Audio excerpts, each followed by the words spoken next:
I'm honored today to recognize the historic St. Paul AME Church, a true pillar of Lexington's history and faith, as they celebrate 205 years. I want to take a little time to reflect not just on what has been done recently, but to understand the full journey of this church, from its powerful beginnings to where it stands today. This is a chance to walk through the timeline, learn more about the restoration process, and uplift the work they continue to do for our community, right here in the heart of the 1st District.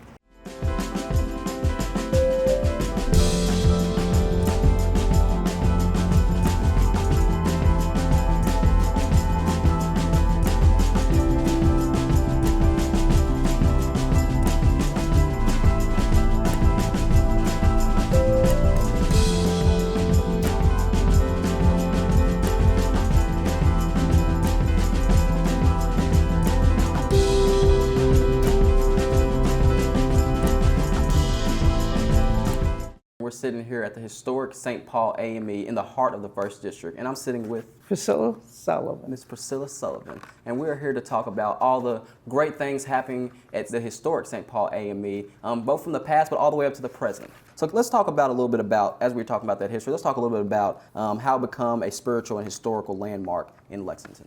Okay, first off, historic St. Paul was established when the members of Hill Street Methodist Church left and formed their own church, okay?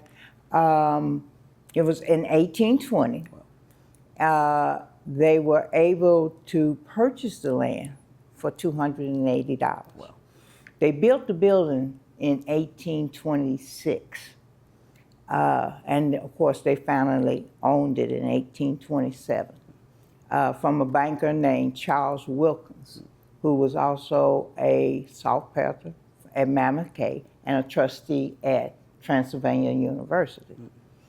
It is our belief that their strategic location of where they placed it, that they were, its purpose not only for a place of worship, but also a place where they can help the enslaved.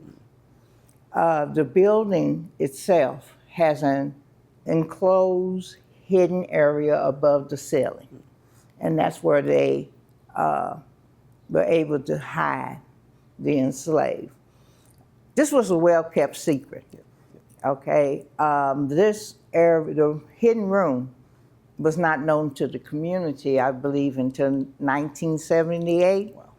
And that is when Sister Lillian Gentry, our historian at that time, was looking for grants to preserve the 20-foot windows that we have, because they are precious, and also they were originally restored during that era.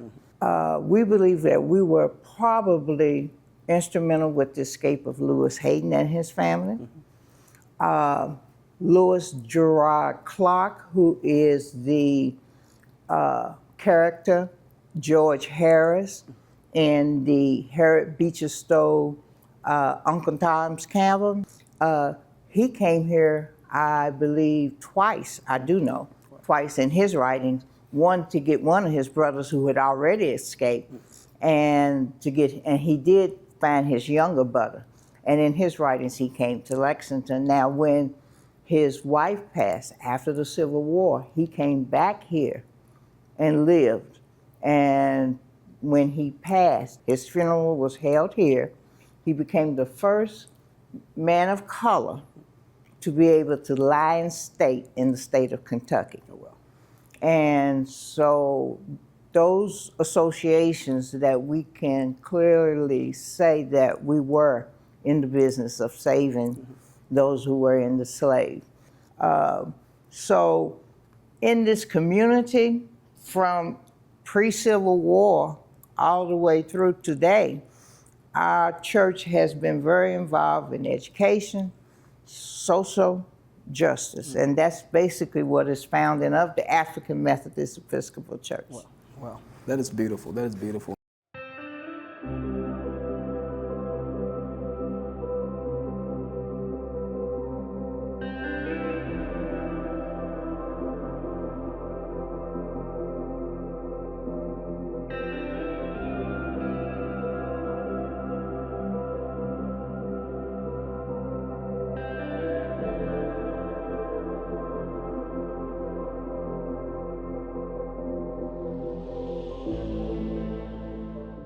We are standing here in the sanctuary of the historic St. Paul AME Church, and I'm here with Dr. Ragland. Good afternoon, and I'm honored and privileged to have this opportunity to share about historic St. Paul African Methodist Episcopal Church, and I'm grateful to have the opportunity to serve here as the pastor. I've been the pastor here since October of 2023, so not very long.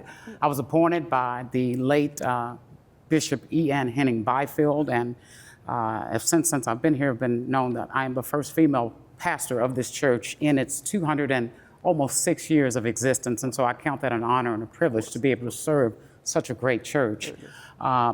We are excited about the work that's being done here, and I come in with just a small sense of leadership skills to help lead this church and let it help it to grow to be who God has intended for it to be.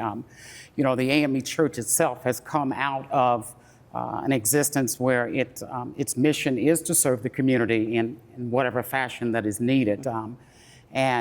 We are a part of social justice movements. And so that's one of the things that I can say that we pride ourselves in, is being a community partner. And so in essence, we have worked hard over the last year and a half working to serve individuals in the community. And one of the biggest pieces that we are looking at and have looked at over the last several years, and I just came into it and continuously moving it on, is the impact of incarceration on families. And so we've had several forums with the community, and then we just completed a community fair back in May where we brought a lot of community partners together to help bring resources to those individuals, families who are incarcerated, and anybody else that just stopped by to gain information about services that are provided for them in this community. And so again, we are looking at celebrating our 205th year church anniversary coming up on August the 17th.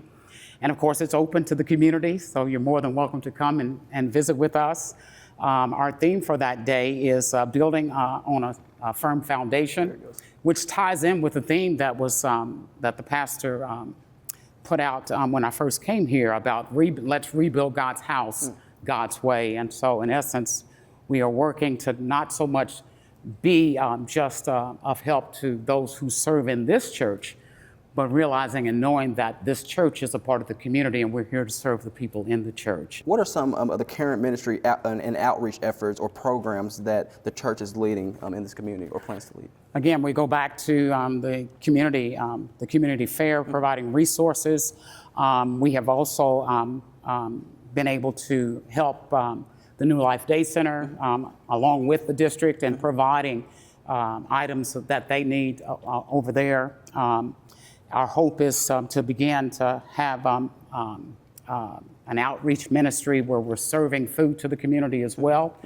And actually, we're already doing that. We want to make it where it's set in stone. But when we have homeless that walk past our campuses, sit on our properties, and whenever we have things left over, we always make sure that we take care of those that are in need in the community. So let's bring it into the 205th anniversary and what that may look like, what it's going to look like on the day of the anniversary. Let's talk a little bit about that. Well, let's see. I believe that this church is going to be packed on that day. There you go. We'll have, actually, we're planning to have a prayer breakfast on that Saturday before,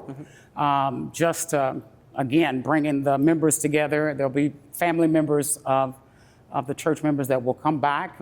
We'll probably have a host of pastors from other churches that will come and help us to celebrate on that day. We are working on a souvenir booklet that will outline the history of the church from 1820 on up until now, listing the pastors from then up until the present and the work that has been done. The history of the church as far as the Underground Railroad will be a part of that booklet. And then, so we'll have that along with, again, a lot of food, a lot of fellowship, and worship. There it goes. And then lastly, we'll just talk about what does the future look like for St. Paul AME from faith leadership to community impact? The one thing that I always try to do when I'm pastoring churches, this is my third charge in 19 years, is to empower folks to be the leaders that God has called us to be, and not just leaders, but disciples. And one of the ways of doing that is learning to be a disciple. It's a difference between church membership and church discipleship. And so we've instituted discipleship programming that's going to take place. And we also are hoping to partner with Asbury Theological Seminary to do some mentored ministry. I'm a graduate of Asbury 4 times, along with being on their board of trustees. And so partnering with Asbury to do some ministry where we have those students to come in and help in areas which we lack in. St. Paul, our church, doesn't have a lot of young people. And so, in essence, the idea is to have individuals in place who have that skill set to help us to go out and canvass or pound the pavement, so to speak, to help win souls to Christ. We know that there is a lot of young people and people in general who are unchurched. And I think that COVID has played a major role with that. But being able to go out and not just send out flyers or send postcards in the mail, but be more relational in building those relationships, meeting people exactly where they are and ministering to their needs that way. And then hopefully, to help build that relationship so that they can too know Christ as we know him. There you go. That's amazing. I am blind, but I need not see. I know this road is there for me if I'm really free.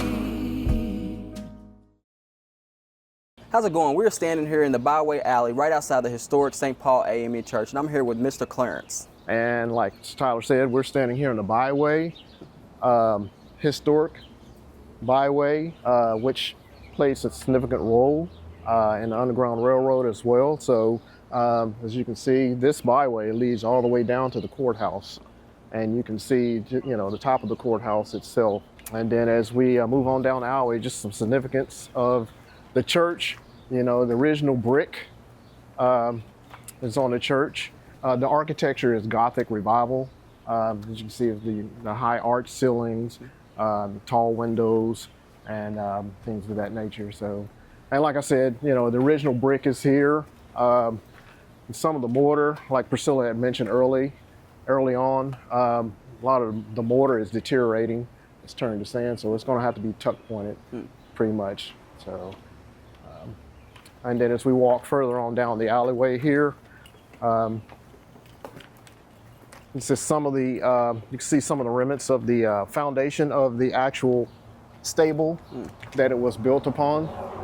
As we come on down the alleyway, you can see the door where it was believed that they kept some of the slaves and they brought them through.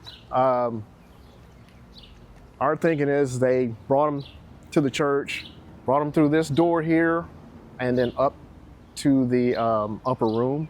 And then when the wagon itself came to take the slaves away, they brought them down and back outside this door here and loaded them up and took them out to the limestone in order to take them to Maysville to cross over to the Ohio River to freedom. So we're back in the historic St. Paul AME Church. In the back of the pulpit, we're the upper room, next to the upper room. You want to talk a little bit about where we are and just kind of that track towards freedom? Yeah, so this is part of the route that they would take through the church upstairs to the upper room. And this is one of the rooms that they would come through, basically. And then they will come through, and behind this door are some hidden steps. And I'll get you there. Some hidden steps here that goes up to the upper room. Okay. And just be careful, because it's pretty narrow through here. And you could see where this might look at really trying to hide someone, because just not knowing it was here, huh? Absolutely. Wow. Absolutely. Wow. And in front of this wall is a false wall. Oh, wow. Okay, so we're here in the upper room of the historic St. Paul AME. And I mean, this room is a lifesaver. I mean, there's so many different words we probably can use to describe this word, but at the least, this was the room that led folks to freedom. And you want to talk a little bit about that? Yeah, like Tyler said, this is the what we call the upper room. to Freedom, historic St. Paul AME Church, and it's believed this is where they hid the slaves until they the carts that came to pick them up to on their way to freedom. They would hide up here for, I'm not sure how long they kept them up here, but this room, basically everything's original, you know, the doors and everything, the window sills and all that is still the original wood, so nothing has basically been touched up here. So. Wow, wow. And as you can see outside this door here, you know, the false wall, which hides the actual steps that comes up to this room here. Wow. Wow. Everything's original. Wow, wow. And like I said, this is just a lifesaver for so many. And I bet as soon as they got to this room or even got to the stairs or had seen the church, it was just a relief. Yeah, I'd say it was probably a big relief for them. For me, I've been going to this church for almost 50 years, and I learned about this within the last 10 years. Wow. And I mean, it was really astonishing. And it's amazing to be able to even stand here in this place where so many have been able to come through and make that journey to freedom. And it's just a pleasure to be one and have it in the first district, but then also to know that the historic St. Paul AME just was part of that journey from way back to now, and still doing the community work, still investing in the community, and just doing what's right for social justice. And that, I think that's the perfect way to sum it up and hit it home.